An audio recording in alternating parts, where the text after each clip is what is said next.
Hello, everybody out there on YouTube. We are the Middle Age Guys, and we're going to continue on our ongoing reviews of all of the episodes of Young Justice, all throughout Season 1, Season 2, and leading up into Season 3, which is going to release out sometime next year on the DC Direct Service, which, well, hopefully by that time, somebody in this group is going to be partaking in that.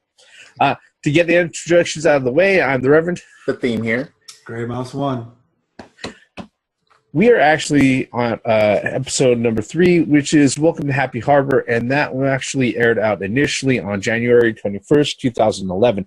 It's kind of funny because the first 2 episodes, which happened as a special event, a premiere event, those aired out on November 26, 2010, and there was literally like over a month break. Mm-hmm. So I guess if you say that if this wasn't an indication of the type of support that Cartoon Network was going to give the series, it's kind of a sketchy indication from the get-go, but I digress. All right.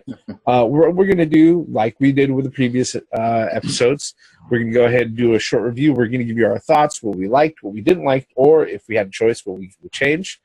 And also, go ahead and discuss, hey, this is the sort of thing that I picked up now that I've seen it, second, third, 12th, 15th, 64th time, like I said before, that actually sets up or is a big hint to things that are coming in the future. All right, quick synopsis. Basically, you have the brand new team, Aqualad, Robin, Superboy, Kid Flash, and Miss Martian, all there at Mount Justice, pretty much all set alone. No missions, no nothing going on, and they are simply told by Red Tornado to go ahead and enjoy their time together. During that time, while they're flying out around Happy Harbor, New England, turns out they run into a particular villain called Mr. Twister. Thinking that it's the Red Tornado in disguise, just going ahead and giving them a test or something like that, they confront Mr. Twister, with that sort of with that pre-conclusion in mind, and it turns out they were wrong. They get their butts kicked. Everybody seems to fall apart as far as them not trusting each other, them not feeling like they're a team. Things go sour. Then all of a sudden, when they go ahead, they reconfront Mr. Twister. Miss Martian comes back. She's got a plan. They go ahead. They defeat him. Finds out that Mr. Twister is actually after Red Tornado himself, trying to go ahead and get to him to go ahead and actually reprogram him. And we find out that Mr. Twister is connected to, I believe, Dr. Tio Morrow and Bronwyn Stick, which is the guy that was supposed to be piloting Mr. Twister, but turned out that was another android inside also. Once all of that happens, basically they end up saying, oh, well, even though they lost Mr. Twister and the armor and everything else, Dr. Tio Morrow says that the information that they gathered, even though it was a failure, was actually really, really valuable. And that's pretty much where they end the episode. All right? So, on with the proceedings. I'm going to open up the floor right now, guys. What is the one thing that you liked, or one of the one things that you picked up that you liked about this episode? The interaction with everyone. Once again, you start learning about them and their limitations as things go along. They gave you a tour of Happy Harbor. They gave you the thing about the bioship, the bioship's capabilities, which is owned by Miss Martian. It can go camouflage. It can travel at a great speed. You find out what Kid Flash's limitations are. They start revealing secret identities to each other, with a couple of exceptions. And then you have the whole naivete with Miss Martian, and then Superboy's anger issue that really comes into play in this episode, with things being built up and things falling apart. I really like the interaction with those characters as far as that regard, and we know and we see the maturity that involves with Calderon, aka Aqualad, to try to keep things together at certain points. Cool. What about you, Gray Mouse? What stood out to you as one of the things you liked about this particular episode? I like the fact that they're not a team yet. That's a good thing. It's like they didn't just all of a sudden, okay, so because in the previous episode, you know, they were just forming up, and then to have the third episode to where they're still not quite there yet, they're still not trusting each other there. You know, the trust ain't there. The teamwork obviously isn't there. It's like Robin again goes off on his own, as always. You know, well, not as always, but as far as up to the point where we're at now. You know, so you're seeing team building, and you know, pretty much like what the theme just said. You know, you're seeing team building and learning each other's limitations and quote unquote powers. And I kind of like how they even went back to Speedy again, trying to get him like, hey, we're a team now. Why don't you come back? Or why don't you come home with us, you know, to the Mount Justice? And, you know, it's great. He was telling, you know, the guys were telling how great it is while fighting a villain, which was kind of funny. But, yeah, I do like the fact that they're not a team yet. And I like that that they're in the process of building up, trusting each other, learning each other's powers, what they can and cannot do, and then throwing in, you know, other story elements along with it. You know, the Speedy element, and then, like you said, towards the end, you know, that with Twister, you know, like what test is that? What test was excellent? You know, even though they failed, but what's going on? I like that. Yeah, I think one of the things about this that I really liked, you know, yes, I like the team building. I also like the fact that we're learning more about the characters and everything else. But one of the things that kind of that was that I really liked was the fact that you know, the inclusion of Red Tornado as the guy who's supervising them. Okay. You know, and the guy who's actually taking care of them or chaperoning things over there at Mount Justice and everything, you know, his whole thing from the get-go, especially right when things fell apart, and Miss Martian was asking, you know, are you going to help us? He was like, this isn't my battle, okay? And then when they went ahead, they finally get back to the base. You know, they're sitting there. They're telling him, you know, they're like, yeah, you know, this is one of those things where, you know, this is what we found. It's a robot, and he was obviously after you, you know. And they're like, so why didn't you go out there and help us? And he was like, his response was simply, this was your battle. I do not believe it is my role to solve your problems for you, nor should you solve mine for me. Okay? And he's very, very straightforward about that.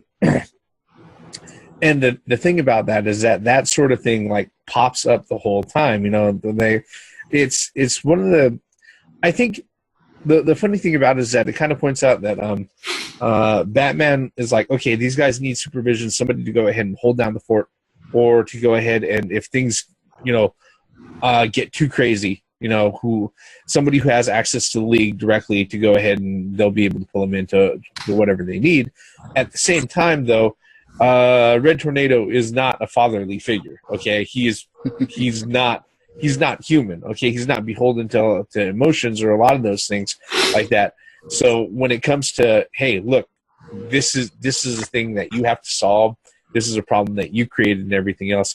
He's going to leave it up to them. All right. Now, whether or not that's something that Batman foresaw, we don't know at this time. All right.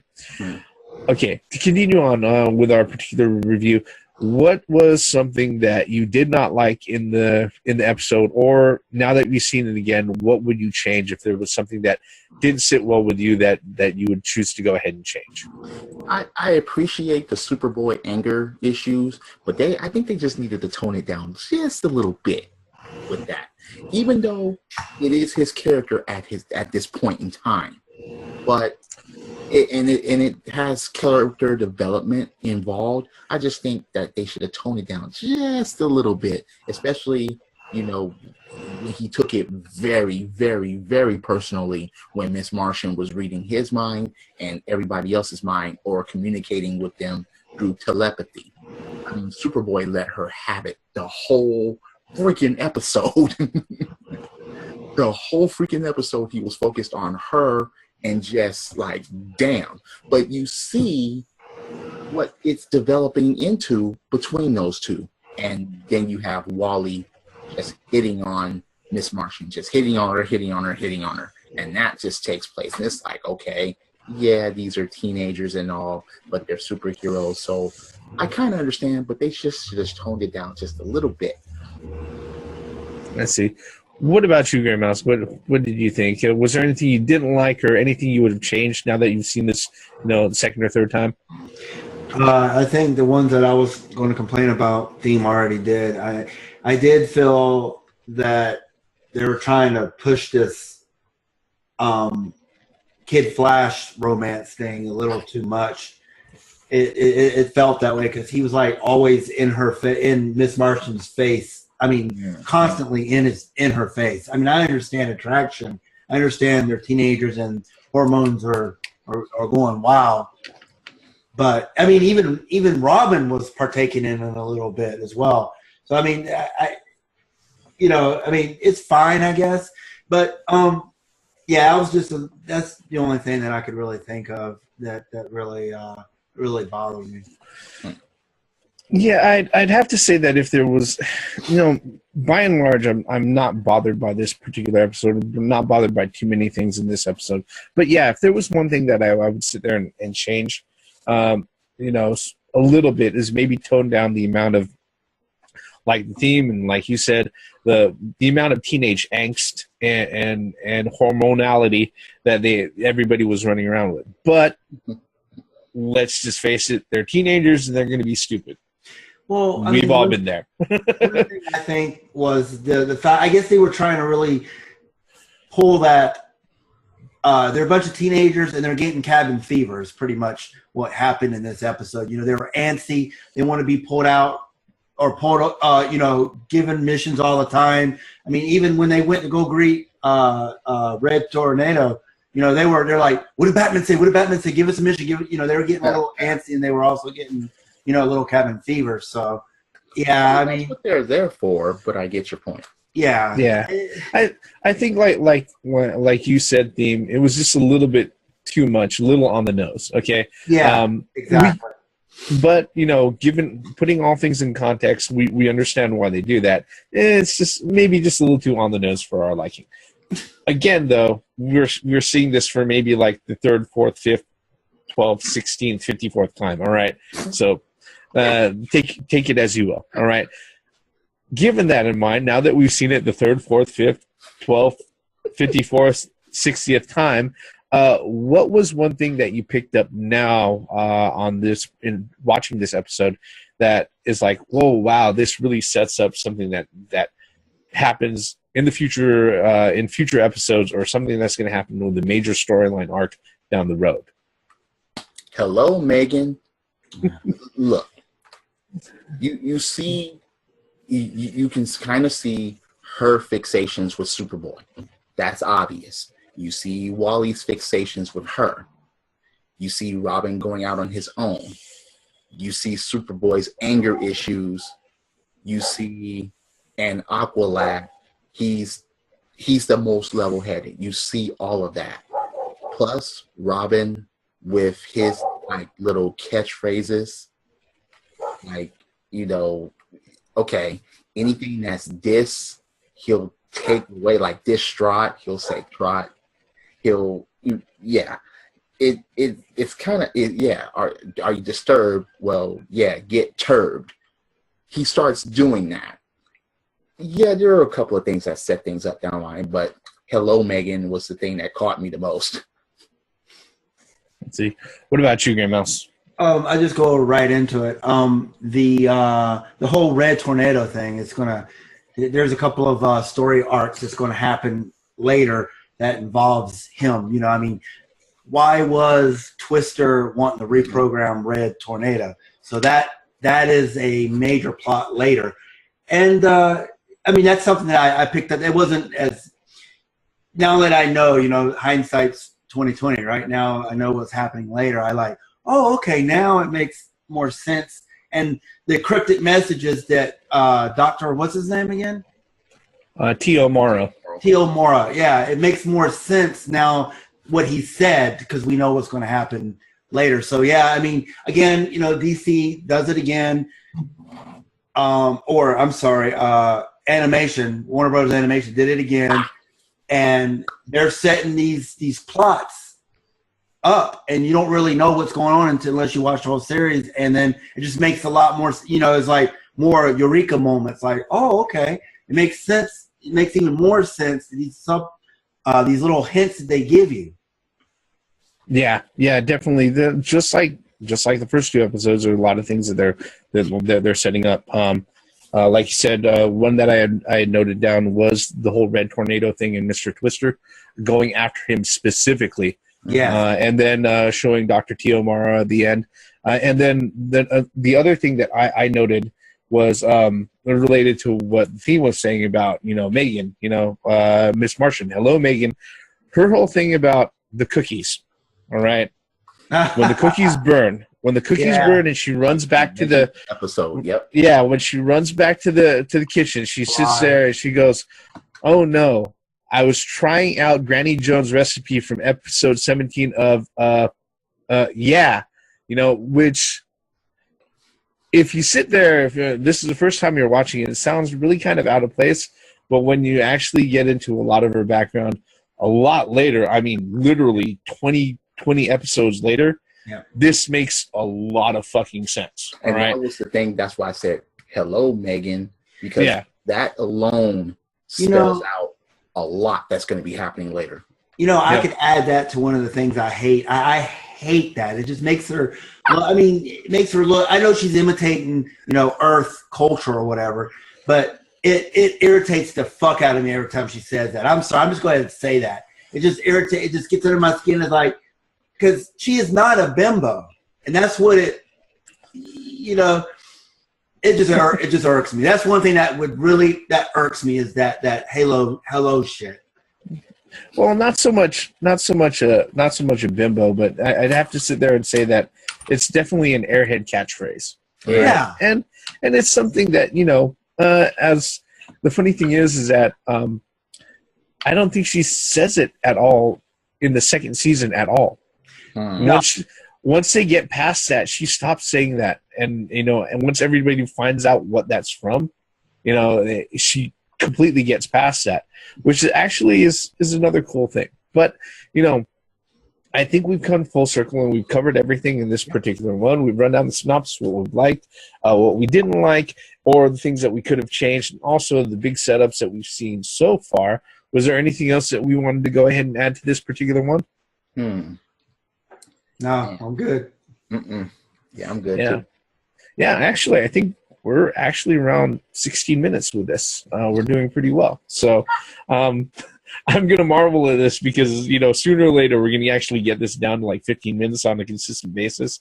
And, that's going to be something. I think that would actually depend on the episode because there are certain episodes that have way too much to it. This is just an introduction stage. But True, but I'm just saying for our own sakes because we're still really, really new to this. All right. But yeah, that's pretty much our thoughts on episode number 3 of season number 1, Welcome to Happy Harbor, that was aired out originally on January 21st, 2011. Oh, wow. Geez, that's 6 years ago, over 6 years ago. Yeah. All right. Like I said, if you're looking for a spoiler warning, this episode is, almost 7 years old. So please don't ask for that. All right. But I think that's pretty much going to wrap it up for our particular review of episode number 3 of season 1 of Young Justice. Welcome to Happy Harbor. We'd like to know, what do you think about the review? What did you think about the episode? If you watched it, like we say at the end of every video, tell us what you think. Leave us a comment below. While you're at it, mash that like button. Hit subscribe if you like to. Every comment that you leave below is the start of a brand new conversation. And like we say with every good conversation, it doesn't matter if you agree or disagree. As long as you stop, you take a moment to consider what we're actually talking about, then we'll walk away knowing that we've actually accomplished a lot more than you can ever imagine. All of our bullshit on this particular episode review ends right here. I'm the Reverend. The theme here: Mary Mouse 1. every form of entertainment has the right to exist, even if you don't like it. Credits.